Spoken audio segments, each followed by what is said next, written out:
Vamos falar da China? A China anunciou, rapaziada, olha que doideira. A China anunciou os drones mosquitos militares. Porra, temos fotos para poder mostrar para vocês o que, que é isso.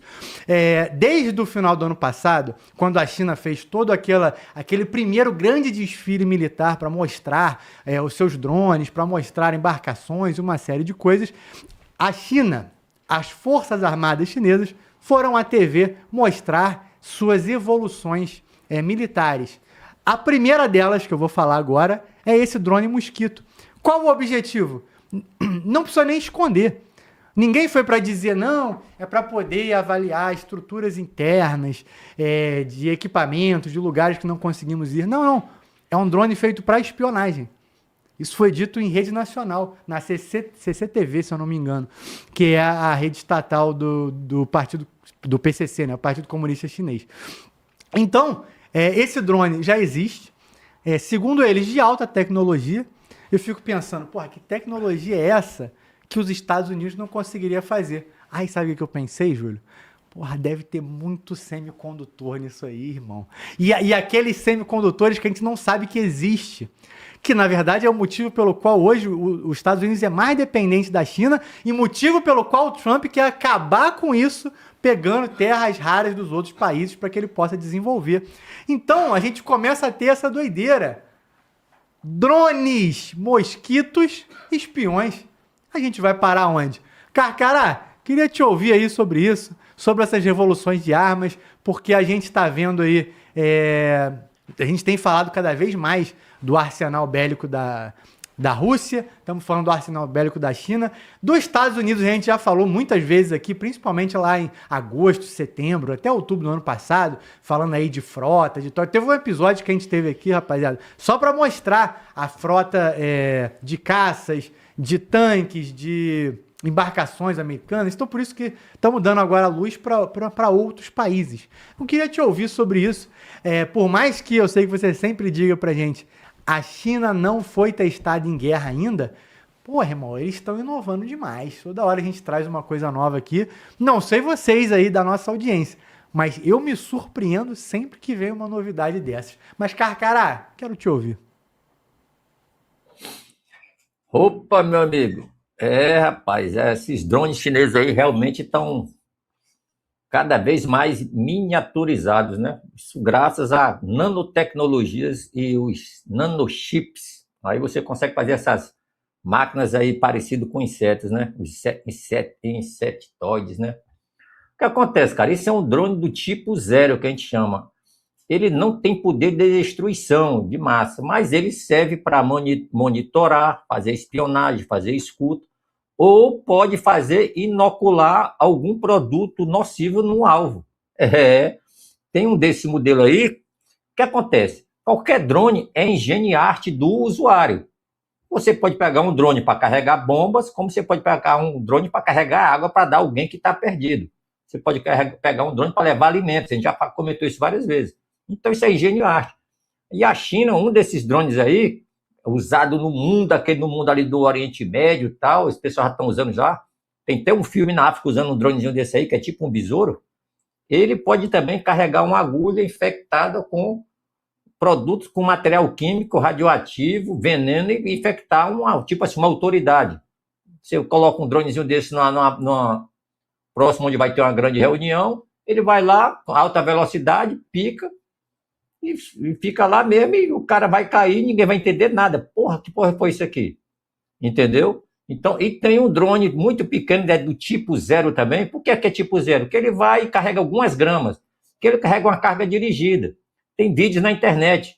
Apresentação, o cara no palco, o drone vem, tem inteligência artificial, ele escolhe o alvo, a China possui esse drone é americano, é uma dessas empresas, startup americana que o Pentágono contrata. O cara desenvolveu e ele trabalha com enxames.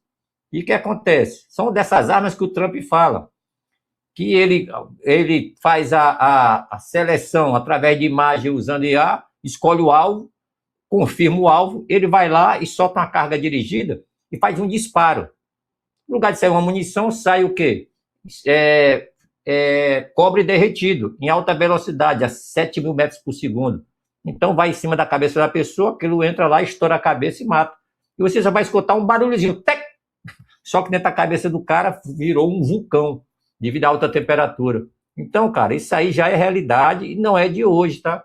Já estamos aí com um papo de 10 anos, onde esses drones já estão no mercado, porém, não é todo o país que acessa.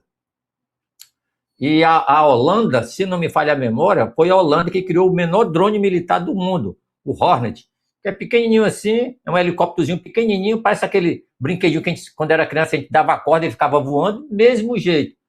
E é um dos mais usados no mundo para a tropa fazer reconhecimento tático. O que é isso? Pouca distância, 10 quilômetros, 5 quilômetros no máximo, 5 quilômetros, 1 quilômetro para frente, para beco. Inclusive, acho que o BOP do Rio de Janeiro teve interesse em comprar um drone, um mini drone tático desse aí, chamado Hornet. Não sei se a Marinha comprou, acho que comprou, não sei, acho que o CFN ia comprar deles também. Mas isso aí, cara, não é mais novidade, tá? É porque o público não é interessado nesse tipo de assunto. Mas para nós, fuzileiros navais, forças especiais, comandos anfíbios, o pessoal que é desse métier, né, desse mundo aí militar, isso aí para a gente já não é mais novidade, tá, Eric? Isso aí já é matéria paga, como a gente fala, tá? Cabe à nação se comprar ou desenvolver os seus, porque isso aí já é realidade. Bom, Carcará, acrescento aqui também que a China fez o anúncio de que vai criar robôs humanoides. Sabe aqueles robôs que a gente vê que já estão começando a andar, carregar umas coisas, né? Ó, botamos uma imagem aqui, tá, gente? Mas só para uma imagem meramente ilustrativa, tá? Mas a ideia é criar um robô humanoide. Eu tô dando esse destaque porque, obviamente, com razão, alguém vai dizer isso já existe, o Elon Musk já tá fazendo um monte aí. Não, então, mas é que esse projeto é um projeto que tem por objetivo colocar drones humanoides no espaço. Então eles vão ter que ser reforçadíssimos, vão aguentar temperaturas aí de baixíssimo grau e altíssimo também, podendo chegar aí a 320 graus. Então não vai poder ser... Volta naquela imagem ali, mano, volta. A ideia é ser mais ou menos nessa pegada em que você vai ter que ter armaduras reforçadas, eles vão ter que ter mais mobilidade, e isso está anunciado aí para os próximos anos. A gente está começando a falar, é outra coisa que eu não acho que vai tomar o ano de 2026, mas 2027 muito provavelmente, que são as próximas viagens espaciais aí. Foi anunciado, inclusive, essa semana, ou semana passada, o primeiro hotel na Lua, que inclusive já tem gente fazendo reserva aí na casa de $1 milhão, que vai estar pronto em 2032. Como a gente deve lançar aí foguete para a Lua, acho que em 28, 29, eu confesso que eu não estou muito atualizado sobre essas questões espaciais, mas já está para acontecer e o hotel foi anunciado para 2032. Então a gente já está começando a ver esse tipo de coisa. Eu acho que o espaço vai dominar um pouco a mídia, não esse ano. Esse ano aí provavelmente, com toda certeza, vai ter muito mais guerras. Talvez ecloda aí uma terceira guerra mundial. Aqui no Brasil tem eleição, então não espere falar de espaço esse ano. Mas com certeza vai dominar aí o ano que vem. E aí, queria também te ouvir aí, comandante Vilas Boas, para a gente poder encerrar essa questão aí de armas, falando aí do drone mosquito. Também pode falar também, se quiser, da questão dos trens fantasmas nucleares da Rússia. E aí, rapaziada, não vamos nos furtar de falar do Alexandre de Moraes com o jornal Metrópolis, porque isso aí foi aí um passo do STF em praticamente uma guerra declarada entre um jornal e o STF. Então eu sei que muita gente quer ouvir falar disso aí, porque quebra-se aí um padrão da mídia que tem receio de falar do Alexandre de Moraes. E temos aí o Metrópolis que criou essa guerra. Mas vamos ouvir aqui o comandante Vilas Boas. Na sequência a gente vai falar sobre isso. Não esquece de dar seu like aqui, né? Numa sexta-feira é muito bom ver essa audiência maravilhosa aqui, né? Batendo aí nossas metas. Então deixa seu like. Comandante Vilas Boas, seu comentário. Bom, Eric, beleza. Eu vou tentar fazer uma apanhada aí no que foi falado aí desde o armamento do RT-23 para dar uma noção melhor para os nossos, além do que já foi colocado, né, para os nossos ouvintes como é que se trata isso. No caso do míssil do RT-23, né, que são sistemas móveis que o russo pensou no início da década de 80, basicamente ele é baseado nas estratégias nucleares. Basicamente tem a estratégia do primeiro ataque e do segundo ataque. Como é que isso funcionaria? O russo, ele tem os seus silos, né, posicionados por todo o seu território. Provavelmente, vários deles têm a sua localização conhecida, principalmente por conta dos satélites que vão mapeando, vão fazendo levantamentos de inteligência para saber onde é que esses silos estão colocados, que são os lançadores verticais posicionados lá no território russo. O que o russo, tão americano, entende o primeiro ataque? Ele entende o seguinte: se ele sofresse um primeiro ataque, onde os Estados Unidos, estou falando dos Estados Unidos, né, fariam um ataque, possivelmente eles buscariam neutralizar ou destruir praticamente todos, de uma vez só, todas as instalações nucleares russas, de forma que não houvesse a possibilidade do russo realizar o ataque de retaliação. Então, basicamente, tanto Rússia como os Estados Unidos, no caso a União Soviética, pensavam nessa estratégia. Para você se contrapor a isso, você teria que ter uma capacidade preservada de justamente fazer o ataque retaliatório, que seria um ataque nuclear também, de forma que haveria, logicamente, uma mútua destruição em massa, mas o Estado, Estados Unidos ou União Soviética, precisaria ter uma capacidade de fazer esse segundo. Esse míssil ferroviário, o RT-23, ele foi justamente pensado nisso. Qual a melhor forma de você se proteger de um ataque nuclear dos Estados Unidos? É mantendo justamente ele em constante movimentação, no caso do russo, aí utilizando essa rede ferroviária vastíssima de mais de 120 mil quilômetros. Ou seja, está se movimentando, ele pode ser até descoberto, até sendo acompanhado, principalmente por conta do espaço, dos satélites, mas ficaria bastante difícil. Os Estados Unidos, apesar de ser curioso nessa estratégia, que faz muito sentido, mas os Estados Unidos foi por um outro caminho. A tridente nuclear dos Estados Unidos ela está baseada no espaço praticamente igual ao da Rússia, mas nos bombardeiros estratégicos que ou estariam sendo posicionados ou decolariam de posições pelo mundo muito rapidamente, e o terceiro meio, que é o mais furtivo, que são os submarinos, que a Rússia também tem. Ou seja, a furtividade dos submarinos, praticamente ela anularia a necessidade de ter esse tipo de armamento nas ferrovias. Então, pelo menos, foi dessa forma que os Estados Unidos encara esse tridente nuclear e não partiu para esse tipo de estratégia, apesar de ser engenhosa. Agora vamos para os drones, né? No mundo militar, o superlativo chama atenção, né? Tudo que é muito grande chama atenção, como são os porta-aviões nucleares, atenção, para quem já teve a oportunidade de ver, o negócio causa.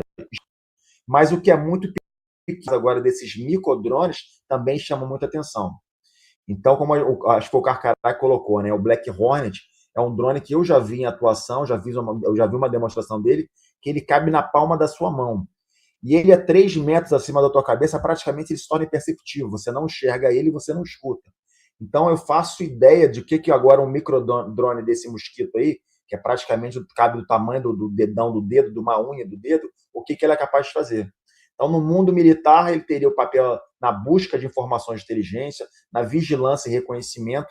E apesar de ser um protótipo, que a gente ainda não sabe qual seria a capacidade mesmo dele em termos de alcance, resolução de imagens, de autonomia, mas ele dá a entender que a barreira tecnológica, cada vez mais, ela vai sendo quebrada e isso seria possível.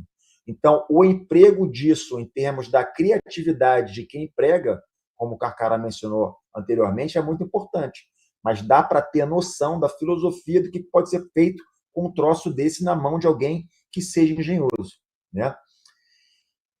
Já no ponto da robótica, né, do humanoide colocada, a robótica ela já está no campo de batalha há um tempo considerável, né? Principalmente agora a gente vê no conflito ou na guerra da Ucrânia com a Rússia, que esses sistemas estão sendo desenvolvidos, empregados num que é um grande laboratório a campo aberto. Então, as Forças Armadas dos Estados Unidos já vêm estudando essa questão há muito tempo, tá? Apesar de não ser humanoide, mas sistemas robóticos sendo desenvolvidos que têm algumas funções variáveis. Ele tem a função de ataque, basta pegar um robô, não humanoide necessariamente, mas um sistema que você coloca o armamento, ele vai até determinada posição, faz o disparo com o armamento que ele esteja ali colocado, e isso reduz muito a carga e o perigo dos lados que estão no campo de batalha. Já outros sistemas, eles são pensados mais da forma logística. Todo o armamento, munição, toda a carga que o soldado carrega no campo de batalha, ele tem um robô ali do lado que vai caminhando junto com ele e justamente tira dele essa carga logística e o peso das costas do combatente, o que também é bastante importante. No caso do humanoide, é só pegar o sistema robótico e colocar na aplicação, que no caso dessa reportagem é um emprego espacial. Então, assim, muito avançado, mas a concepção da filosofia do emprego já não é muito nova.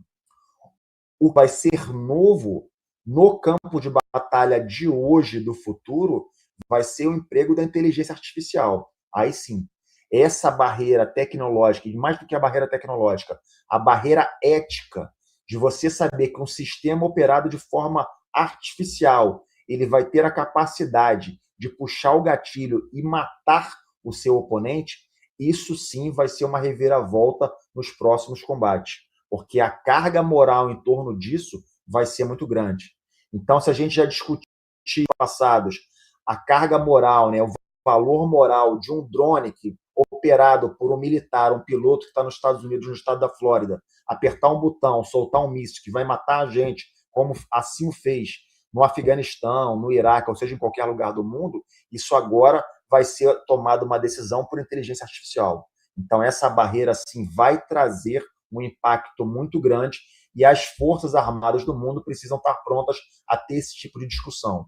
Então, seja robô pequeno ao grande, seja operado por inteligência artificial ou não, isso vai ser a próxima barreira dos conflitos que a gente vai observar nos próximos momentos e episódios desse mundo, Eric.